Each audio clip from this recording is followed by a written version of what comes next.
बिस्मिल्लाहिर्रहमानिर्रहीम। अस्सलामु अलैकुम वरहमतुल्लाहि वबरकातुहू। आबिद राजा चैनल की तरफ से आज मैं अपने दोस्तों को नबी अकरम सल्लल्लाहु अलैहि वआलिहि वसल्लम का एक इरशाद बताऊंगा।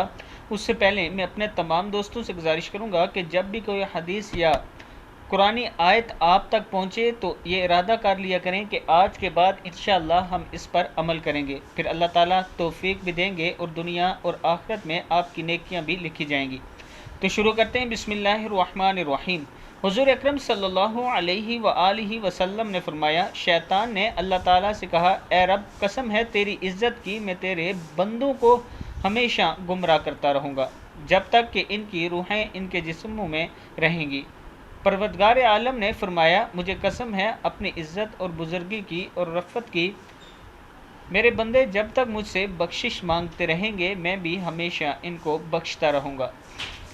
इस हदीस से हमें यह सबक मिलता है कि हर टाइम तौबा इस्तगफार किया करें। गलती कोताही अगर हो भी जाए तो फ़ौरन तौबा इस्तगफार किया करें। सजदे में जाकर अल्लाह ताला से माफ़ी मांगा करें। अल्लाह ताला माफ़ करने वाला है और अल्लाह ताला के माफ़ करने के दरवाज़े कभी बंद नहीं होते। इस वीडियो को आप दोस्तों ने आगे ज़रूर शेयर करना है। अस्सलामु अलैकुम वरहमतुल्लाहि वबरकातुहू।